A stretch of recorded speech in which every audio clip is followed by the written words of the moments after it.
and improving lives. Well, that's what we're here for. That's too much is given, much is expected. We're here to change lives, improve lives, and make the world a better place. And when we say that, we mean everyone. We mean our investors, our franchisees, our employees, our customers, our vendors, everyone, and the world around us. So to give back. And so that's the purpose of this episode, and that's the thing that keeps driving me. We have some questions already from people that have submitted them in advance, and I'm happy to get to them. And but they may not be on the on this webinar. So if you have questions, you can put them in the chat room at any time, and I'd be glad to begin answering them.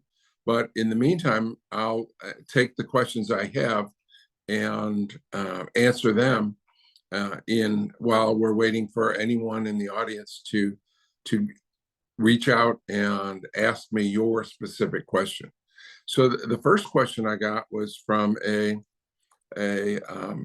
franchisee of one of my previous brands, one of my previous tax companies, and said he's looking to diversify, and he's wondering, one of our franchises is a loyalty business brand, and they're a business broker, and they are a business broker. For some of you that may not know it, is like a realtor sells houses, business brokers sell businesses.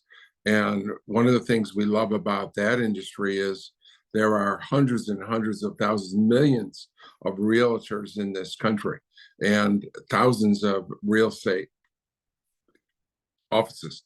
However, there's only about 4,000 business brokers in the whole country, and there are over 30 million businesses.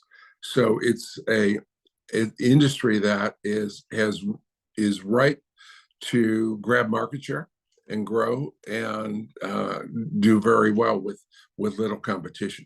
So the question is, how do I know whether I would that would be a good industry for me?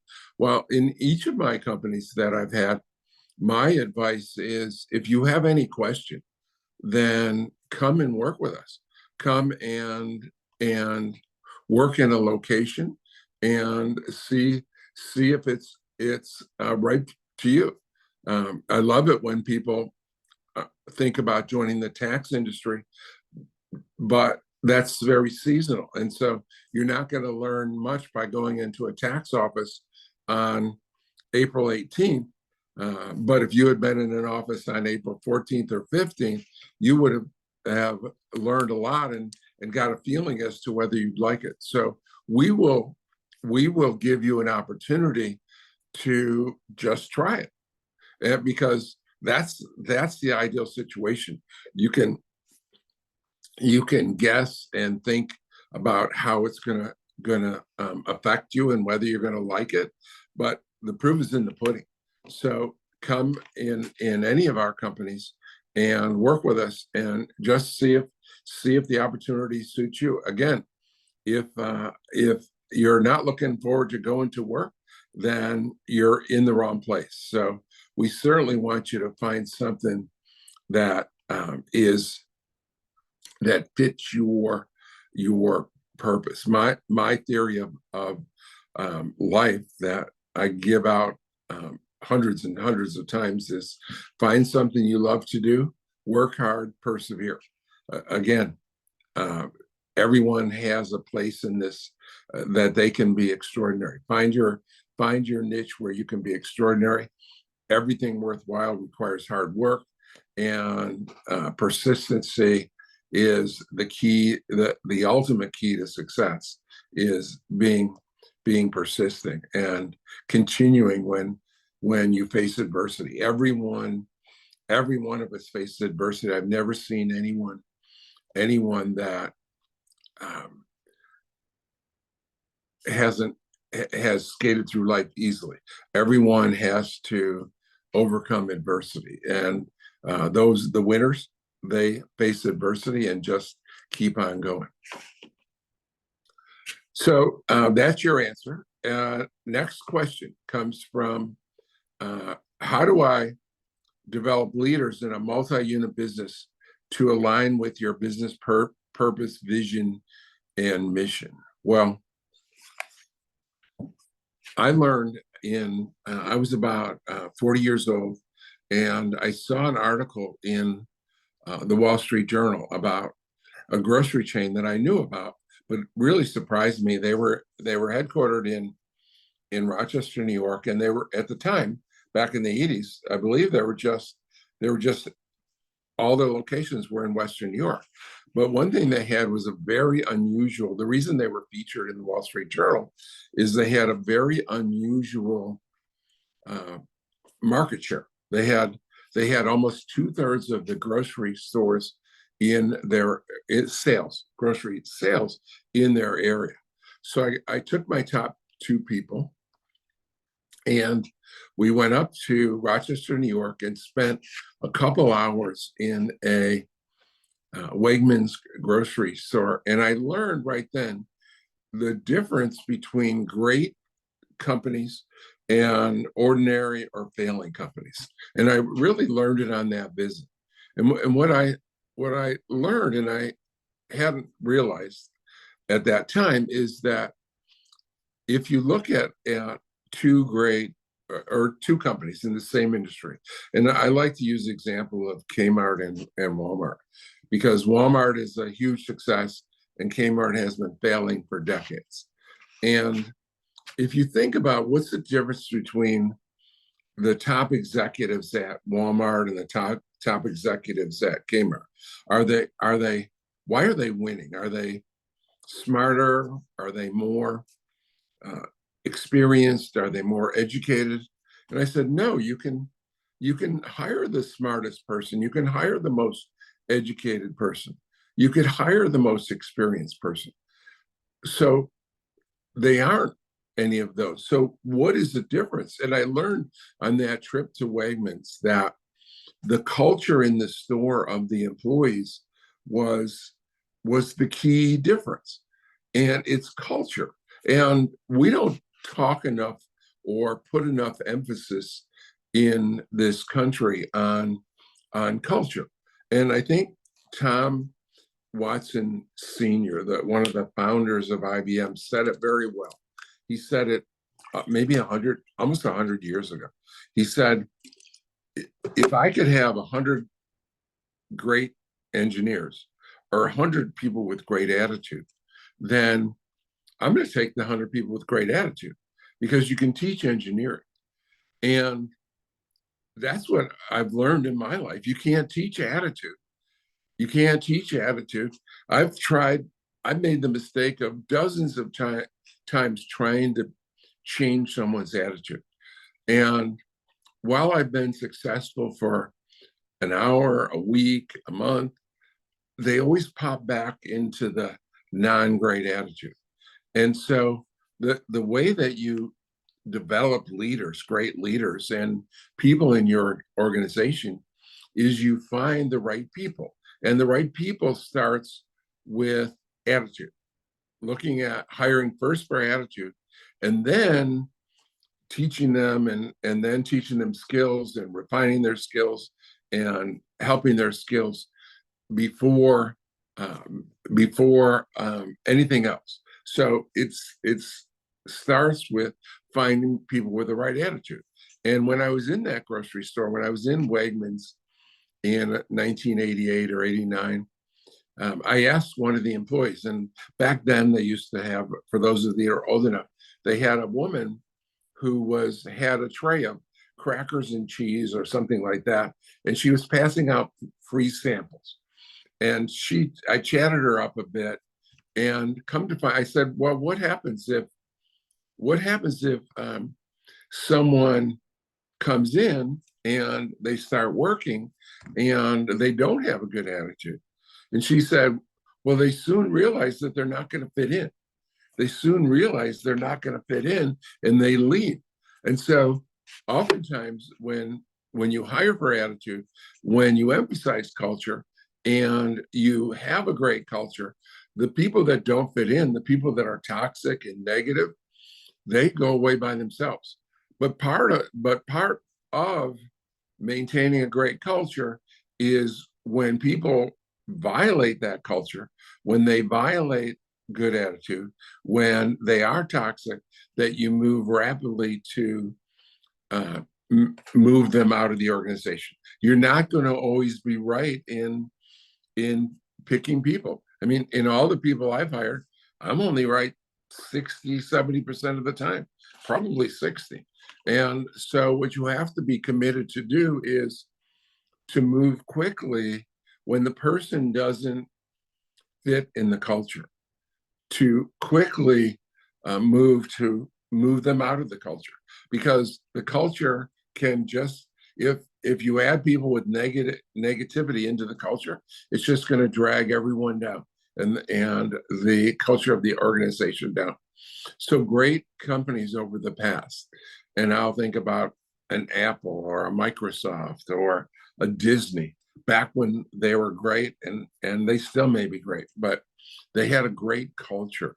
And it almost, when you have a balance sheet of you of a corporation, they put assets of the corporation, they put the cash, they put the accounts receivable, they put equipment, and they should almost have a category for culture. It's that critical. The greatest companies have great culture, and those without great culture cannot end up with a truly great company. And that's how you achieve massive success, is having a great culture. And so you look for people that fit in with that culture. Got my first question on the Q&A. Let's see. It's from the person that asked me the question. And congratulations, good tax year. Let's see here. The book, I Compete. I have a book that's available to anyone. If you put your name and address, want a free copy, we'll send you a free copy of my book. Next book in a recent podcast. What my book about? What's interesting, I came up with an interesting idea in for my next book, and it comes from all the people that I've helped, and all the people that I've changed their lives, and they've changed my lives. And so what I thought, and I've never seen anyone do this, and maybe they have, and if any of you have seen a book where they do this, I'd love to look at it for an example. But I decided to find the top people in my life over my now I just completed my 55th year this week in the tax business, my 55th tax season, to go back and pick the best, most influential people in my life, and then tell the story of how they improved my life, or how I learned from them. Because I think I have about 25 or 30 novel philosophies that I've learned from people. So we're in the process of going through and interviewing the top. It turns out there's about 114 people that are just, and some of them are on this call today, that are listening today. But there's about 114 people that I decided these people are critical to my success and what I learned in life. Some of them are deceased. Both of my parents are on that list. But the book is going to include lessons learned and how I learned them, and how I learned them from each person. And for example, one of the lessons I learned that I hadn't really thought about, one of my employees came to me. He was a executive vice president, and he came to me and said, I had an epiphany last night. He said, you're always trying to pull us outside the box, think outside the box. And he said, I realized last night that you pull us out of the box as a leader, and we're thinking outside the box, and then we pop right back into the box. He said, I realized last night that you're never in the box. You're never in the box. And I said, wow, I had never thought about it that way, that I am not constrained. I've lived a life blessed in so many ways, but one of the blessings is I'm never in the box. I'm always thinking outside the box. I'm not limited by anything but the law. And I'm always thinking about ways to do things better and improve and outside the box.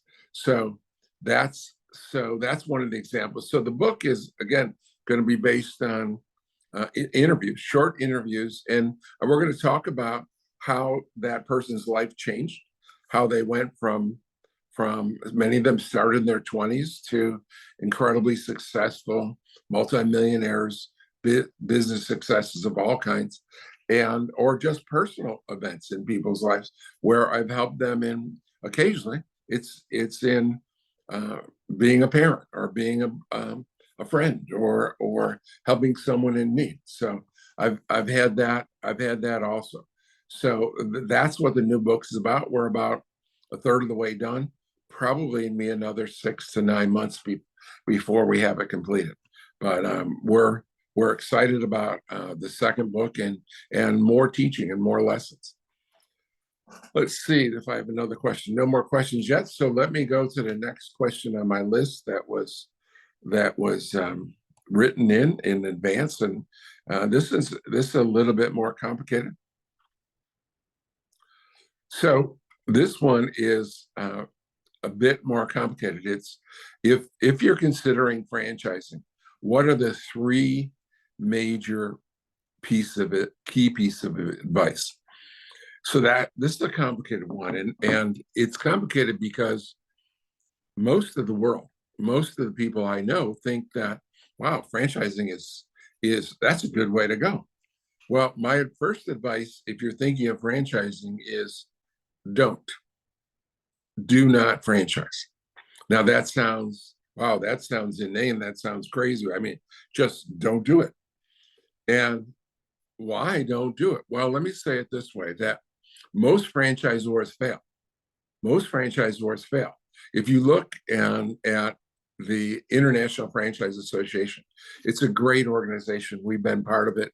I've been part of it since the 80s when we started franchising.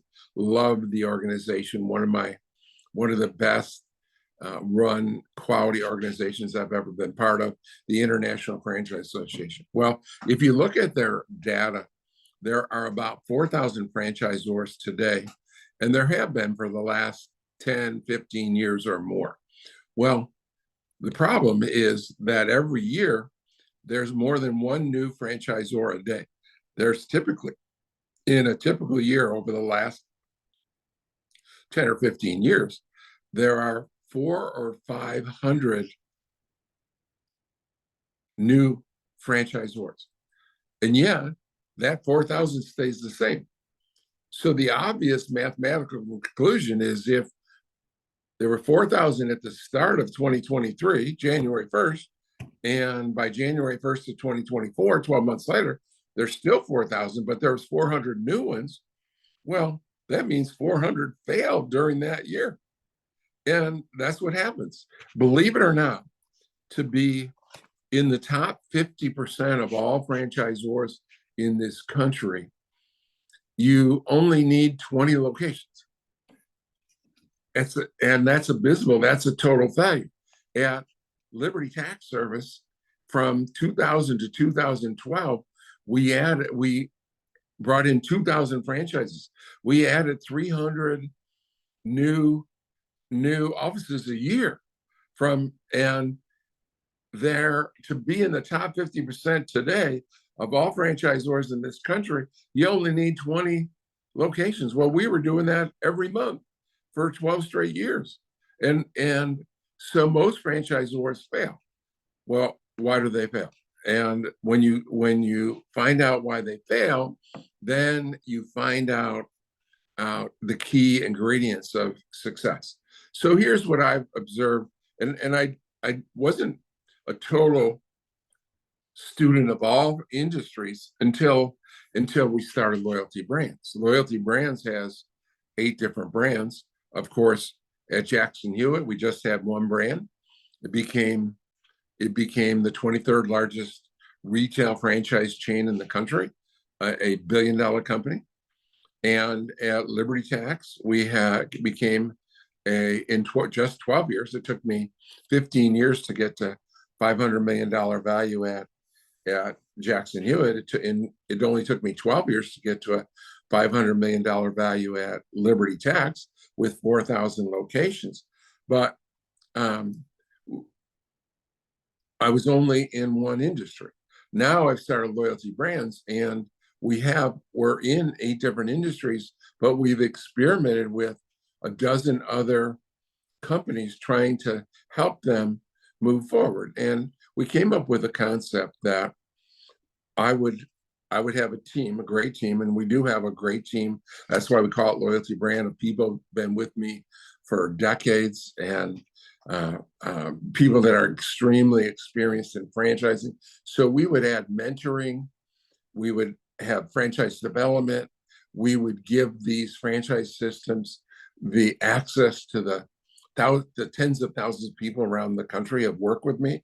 In the 5,200 franchisees I brought in, they've had hundreds of thousands of employees.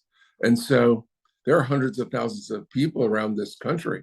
And in every nick and corner, cranny of this country, of any town of more than 25 or 35,000 people, there's either a Jackson Hewitt, an HR Block, or a Liberty location. People that have worked with me before, and typically they have the respect and interest in working with me again. So we thought we'd bring all this to each of our startup companies, startup franchises in the initial stages, and certainly make them winners. Well, what I've learned is that when someone starts into franchising, typically they have, it's almost always the same story. 98% of the time, it's the same story. They have a successful mom and pop, and people come to them and said, why don't you franchise? Or they think to themselves, why don't I franchise? Why don't I take this national? Why am I limited to just one location? Or at best case, a regional chain of 3, 5, 6 locations. Why don't I introduce this to everyone? So they come up with they're successful. They're very successful. They're making good money. Typically, they'll be making hundreds of thousands of dollars profit. And they decide to step out. Well, to really do it well, including advertising, and most of the cost to start up is advertising and building brand name. And to do it well, you're going to need $300,000, call it, in 2024 dollars. $400,000. Well, that's a lot of money, and most don't have a lot of cash. These entrepreneurs that are successful are pouring the money back in extra locations or living the great life or whatever they do. So they get the $300,000 and they begin franchise. Well, now they still need that. You don't make money in the first year of franchising. It takes, even McDonald's took 7 or 8 years to make money. And the only reason they made money was because they weren't making money from royalties. They made money because of land leasing. They would buy the land. That was a great story where they, very early in their life, the life of McDonald's, they were only making money because of leasing the land. So they realized they were in the leasing business, not the hamburger business. And now that's changed over the last 10 or 20 years a bit. They're more profitable from royalties now, but back for the first 15, 20 years of their lives, they were a real estate company. And so they learned that in the process. But now, back to the story. Entrepreneur has a restaurant, great restaurant, and he decides he's going to franchise it because it's unique. It's the greatest barbecue in the whole state, in the whole country. And they're a barbecue restaurant, and they're going to expand nationally and take their formula, their recipe, and go national. Well, the first problem is they still need the revenue because they're not making any money from the franchise. The first problem they face is they have to have a foot in both camps. They're running their business, they're running their mom and pop business, and they're running the franchise business. So they can't be all in. Almost none of them go all in and leave that behind. So first of all, they're too diversified and diluted, and so they don't do a great job of running the franchise system. They continue to do a great job of running the mom and pop, which is their bread and butter, which they love. It's their baby. And so that's the first problem. Bigger problem is even as they reach out and begin to grow, they don't understand the complexity of dealing with franchisees versus employees. It's a whole, it's not a science dealing with franchisees. It's an art. Franchisees aren't employees. You can't just pick up and fire them and okay, off with your head, gone tomorrow. You so you have to listen to them more. I think I find most employers are guilty of kind of treating employees as slaves, like you got to do this, and you got to do that, and you got to do this. And I believe that you have to treat employees as equals in the sense that we got to both make each other happy. In many, if not most, employers I've seen, or bosses or managers, or they tell people what to do, and you're here to please me. Well, my belief and our belief is that no, not only do you have to make me happy, I have to make you happy, or this isn't going to work. And so they don't get that. They don't understand the franchise system, that you're dealing with entrepreneurs who are very talented. They're typically very talented people that are entrepreneurial. They're maverick. Many of them are mavericks, and they're going to do it their own way, and they're going to argue, and they're independent. They're not they don't have an employee attitude. They act like owners. In my career, out of my employees, only less than 5% act like owners, but almost all my owners act like owners. All my franchisees act like owners. So you're dealing with owners. And that's a special art. And most people can't do it. Most people don't have that skill. And so now I've got an entrepreneur who's really good at his mom and pop. He's extraordinary. He's doing a great job, phenomenal. And he's too diversified.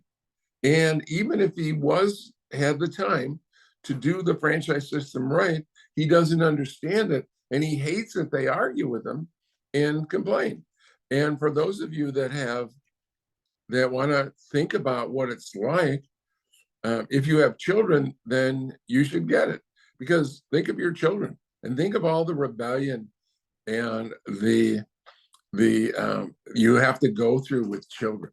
And I remember I love it when my youngest son was about 3 years old.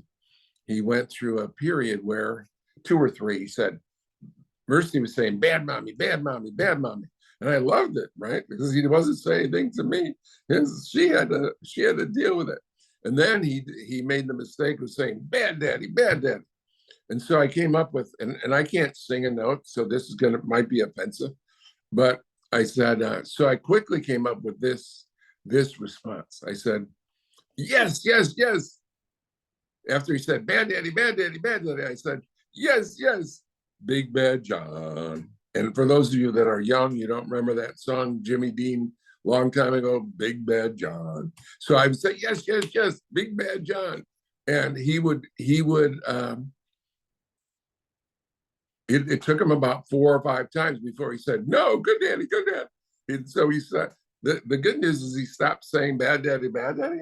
The bad news is he also stopped saying bad mommy, bad mommy. So, but that's how franchisees are.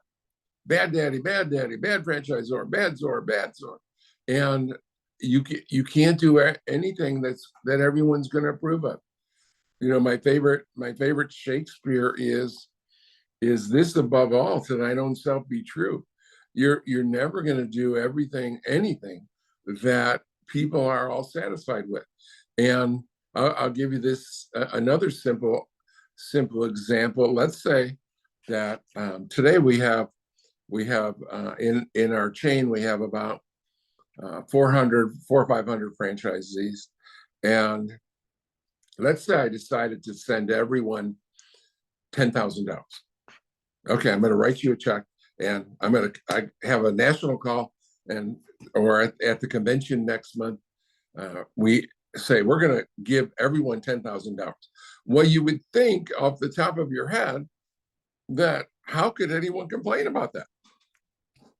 But what you would quickly find is that the people that are the most successful, that are paying, some people are paying hundreds of thousands of dollars of royalty and making, let's say I got a guy that's paying 150,000 royalty, his profit's $500,000. And then I got another franchisee, brand new, 6 months old, and not making any money and paying royalties of $5,000. And the big guy complains, well, that's not fair. That guy's only paying, he's only doing 2% of my revenue. He only pays 3% of my royalties.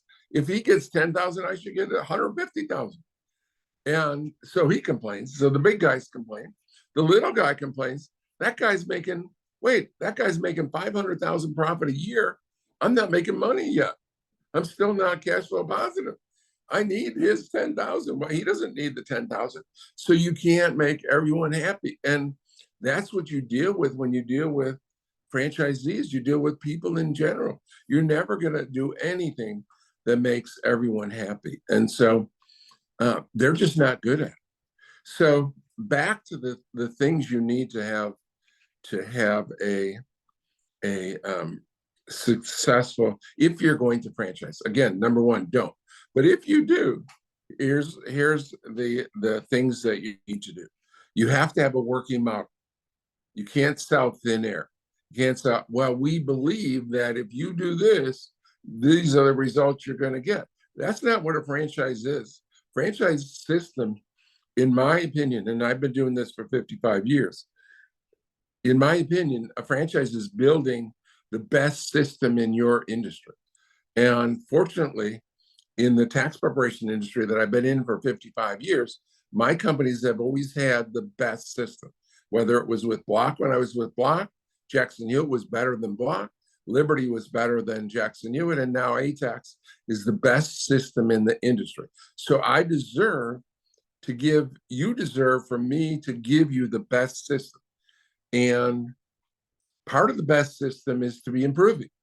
You cannot have the best system today that's going to be the same 2 years from now or 4 years from now. You have to be on the improve. You have to have a pulse of what's going on in the industry. And in order to have a successful system, to have the best system, you have to have an improving system. So first of all, you have to have a model.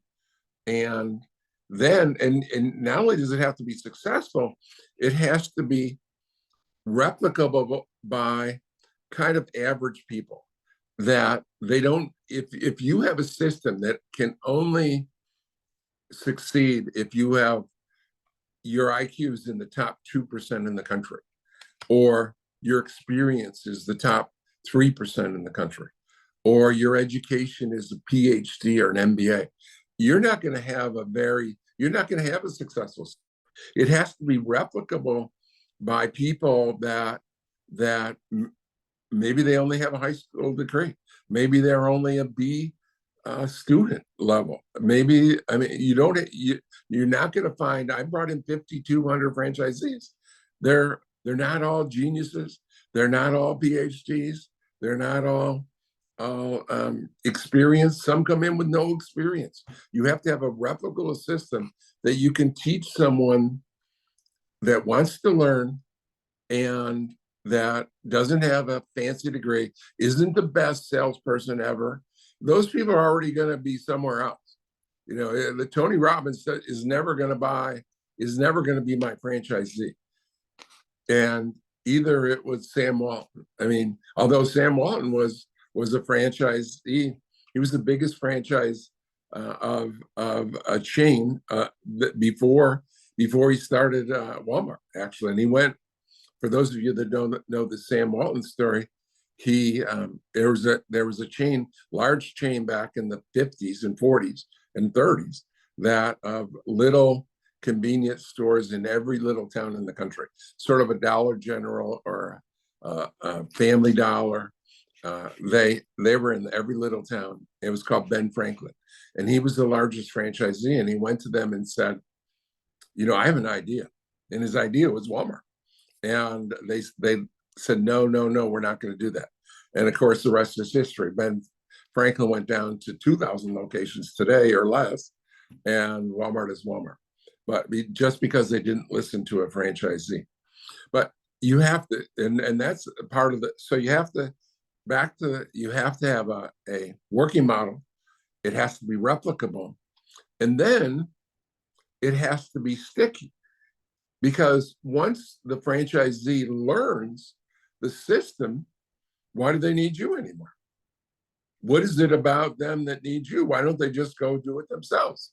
So even if they have a non-compete that, like I do with my chains of 25 miles. So let's say that you were a great H&R Block franchise or Jackson Hewitt franchise or Liberty franchise or ATAX or Zoom and Grumman, one of my franchises. You're great. What's going to keep you from leaving and go just doing it again? Because soon, just like your children, and when they become teenagers, especially later teenagers, they're all knowing. They're all knowing, and they're going to live forever. I mean, they don't need you as a parent anymore. And even if you don't have children, you've been children, and you knew better than your parents lots of times. And of course, you didn't. You were mistaken sometimes that you thought you knew better than your parents. So the franchisee, now you've done your job. You have a working model. People are replicating it. They're successful. But what's going to keep them?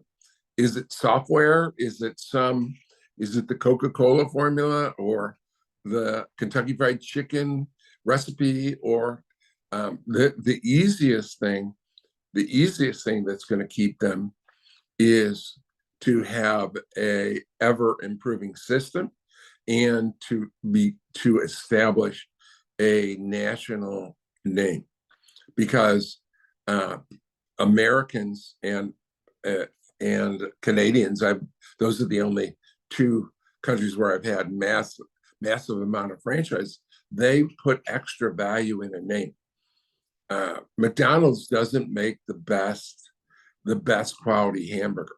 My grandchildren, my 10-year-old grandchild could go to a grocery store today and buy some buns and some hamburger and some condiments and go home and cook a hamburger that's higher quality for cheaper price than McDonald's. So what is it about McDonald's that makes the difference? Well, it's a system, and it's a system in the name. The name means something. When you're traveling, and if you were looking for a hamburger chain or a hamburger store, and you're traveling outside of your city, who would you go to? Would you go to John's Hamburger, or would you go? And I could have the best hamburger store in the country, but and it's right next door to McDonald's. Who are you going to go to? You're going to go to McDonald's or John's Hamburger? Well, most people are going to make the choice of going to McDonald's because it's a known name, and we give it credibility. Americans give it, and Canadians give it extra credibility because of the name. And so you're going to stop at the McDonald's. So the McDonald's is worth more than the John's Hamburger next door. They can charge higher fees. And McDonald's has a system of doing business. Now, part of that is the name. Part of that is the convenience, the cleanliness, the location. Their locations are better than virtually any location in town. At one point in the 90s, McDonald's was the largest landholder of value in the country. They passed the Catholic Church, which before that was the number one landholder in the United States back in the 50s and 60s. And then 60s, 70s, it became McDonald's. Now, 20 years after that, it became Walmart. So Walmart's the biggest landholder in of value in the United States. Well, uh, the key is what are you going to do to keep them happy, keep them going, and keep them with you, because what happened in my chains, if you look in this tax industry, and you include all the four companies I've been with, ATAX now, and H&R Block and Jackson Hewitt and Liberty, the average franchisee owns about 6 locations. So that when they went to the second location, they didn't go and start John's Tax Service. They got a second. They got a second location, a second ATAX location, and that's telling that they understand the value. Yes, they're paying a royalty and ongoing fee, but you're going to get the value that you get is so immense. And a lot of the people that think about going into franchising, they think about doing it on their own, and they don't understand the why they should. And it's the system of doing business, and that's what McDonald's has, is the greatest system. It's not the greatest hamburger. It's not the greatest Coke. It's not the greatest Big Mac. It's not the greatest uh, French fries or fish, or what. All their products aren't the greatest in the industry. But what is the greatest is the greatest system and the greatest name. And you get, not only do you get, when you're part of a national chain, you get a consistency, standardization, you get higher prices because we put extra value on names. When you go into a grocery store, I imagine, I don't go into grocery stores long past, but when you go into a grocery store, I'm sure that on a shelf you see a Pepsi and Coke and generic cola. Well, generic cola can't be, in my opinion, maybe it is, but half price of Pepsi and Coke. And what are the biggest sellers? Pepsi and Coke. So they're not, you're not, as a national competitor, you're not winning on price. I learned a long time ago, you either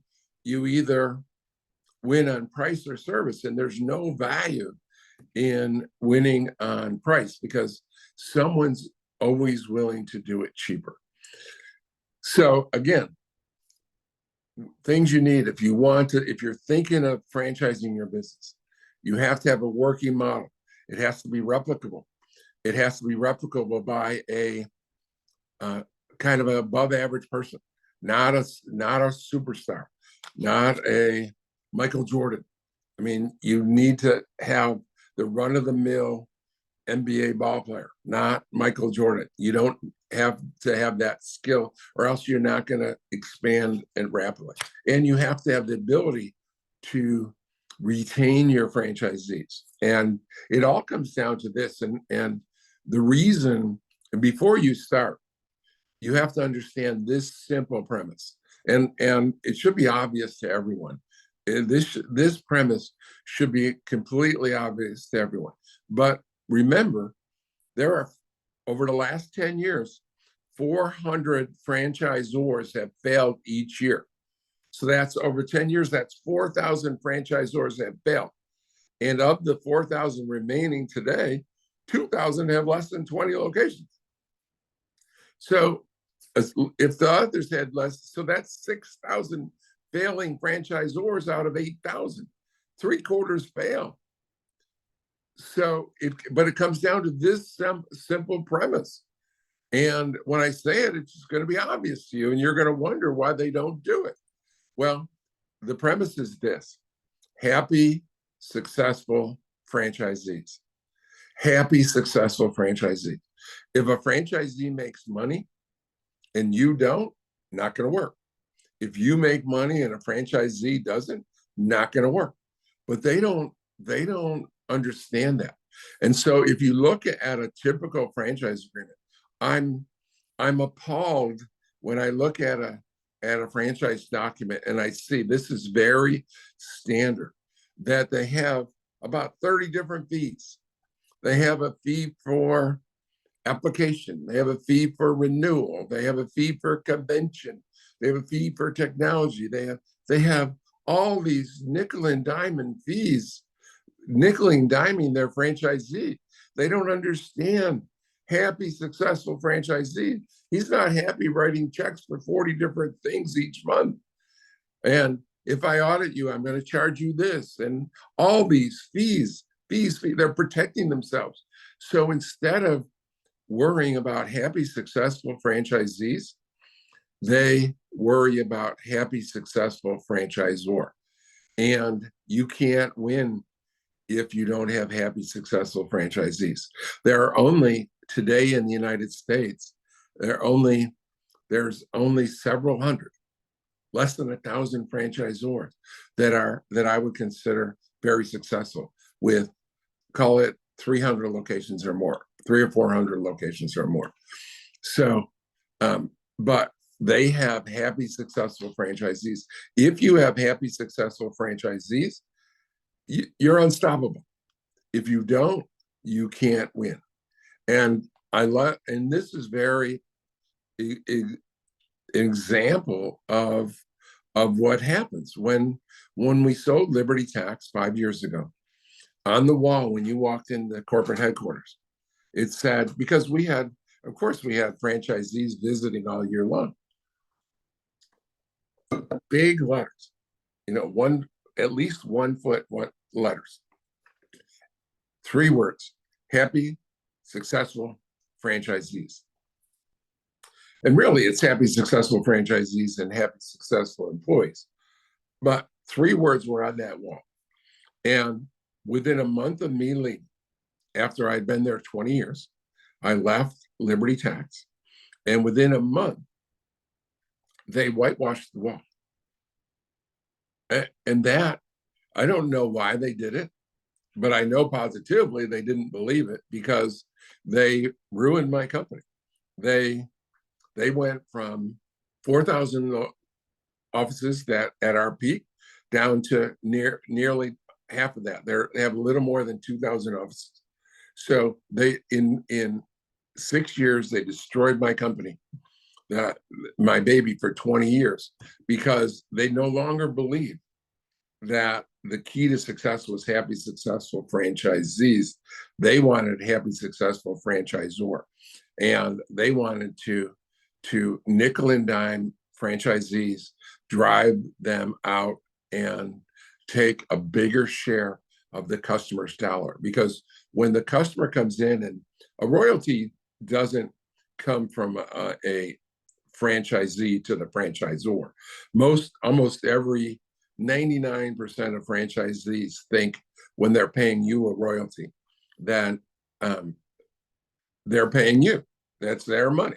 Well, if your royalty is 8%, then when a customer pays $1, it's not your dollar and then you pay me 8%. It's customers paying me 8% and you 92%. You're getting the lion's share of the money. It isn't your money. But when you try to take more than that, when you try to go after every little thing, dozens and dozens of fees, then you are hurting your franchisee. Franchisees have to have, not only be happy in the culture and in the industry, both the industry and the culture of the business, the people they work with, you as the franchisor, but it has to be good return on investment. And remember, return on investment is both time and money. It isn't just money, the return on your investment of your money. It's a fair investment on the amount of time you spend. Because when you are in business, you're investing 2 things: time and money. And as a last aside on this topic, I have a novel philosophy on skin in the game. Skin in the game. This is my invention. I have a few dozen inventions and that are novel. And what the common theory on skin in the game is that's money. They need to put in money. And then they have skin in the game. Well, I learned a long time ago that's not what skin in the game really is. Because if you're a millionaire and you put in $50,000, you then um, that's one thing. Let's say your net worth is 100,000 and you put in 30,000. Who has more skin in the game? It isn't the amount of money, and it's really the philosophy of being all in. And that's so common now with the world of poker that they shove your chips, you're all in. And that's what, to me, skin in the game means, that you're all in. And not that you've invested massive amounts of money and 2/3 of your money, or $100,000, some minimum investment, 100,000. While a minimum investment, 100,000 to someone that's worth 130,000 is different than someone that's worth 100 million and they invest 100,000. It's nothing to them. That's no skin off their nose. So it's really skin in the game to me means, and those are the people we look for. I tell people that are thinking about joining us that there's two things you need.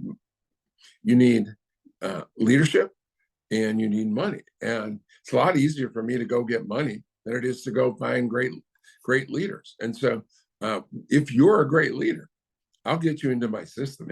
And you love business broker, or you love mobile grooming or taxes, I'll get you in and help you if you need money. But if you're not committed, if you're not all in and not dedicated and act like an owner, then I don't really care how much money you have. You're not of any value. I need the competitive advantage that I have in all my systems is we have owners against corporate employees, and owners are always going to work harder than corporate employees. So we have a few minutes left. Let's see if I can take one more question before we finish here. I think I answered your question about it, but if you have further questions about, I'm always available for a quick call on whether your particular franchise or you think you can franchise. Then I'll spend a few minutes with you and give you advice about whether I think you can franchise or not. But it requires those things. So the question is, one of my franchisees in ATAX said, "Is there any way that we can have more tech and tax support in Spanish?" And I'll say this: that one of the things I invented about 30 years ago, and almost no franchisor does this, and I encourage you to participate this, or as a franchisor to do this. At our convention, we go into breakouts and tell us how to improve our tech support, how to improve our tech support, how to improve our marketing, how to improve, etc. We have different groups, and we write down every idea. We write down every idea as to how we should improve. And at the end of that, after the convention, we then the executives get together, and members of the franchise, our National Advisory Council, and we talk about them and say, okay, we divide them into three categories. One is, we're never going to do that. Second is, we're going to do that, but not this year. And thirdly, we're going to do it this year. And I'm proud to say that every year, more than 50% of the ideas are implemented that year. So we take ideas all year long, but the culmination of all the ideas, we get them together at the convention, and then we pile up all our ideas for the year, plus the ones we take in at the convention, and then we get together and we decide how to improve. Because, as I said earlier, improvement is necessary to have the best system. And so we have the best system. And again, we did that. I invented that at Jackson Hewitt over 30 years ago. First year after I left, they changed the convention, and they said, no, we don't need to listen to franchisees. They need to listen to us. We're going to lecture to the franchisees during convention. So at each of my companies, they stopped listening to the franchisees at convention. And even though all of the CEOs came in, didn't have any substantive tax experience like I do. I'm 55 years, most experienced person ever in the industry, founded 10,000 locations, Jackson Hewitt, Liberty, ATAX, and grew with Block from 3,000 to 9,000, more experience than anyone. I still listen, and I seek the advice of our franchisees, and that's a great question, great advice, and I suspect that that'll be one of the things that we're changing for next year. I appreciate everyone's time for being on the call. This is a weekly call. This is number one, and please tell your friends. I'm here to be your business mentor and help you improve your life. So everyone, have a great day. Thank you for your time, and hopefully I'll see you again next week, same time, same station. Have a great week, everyone.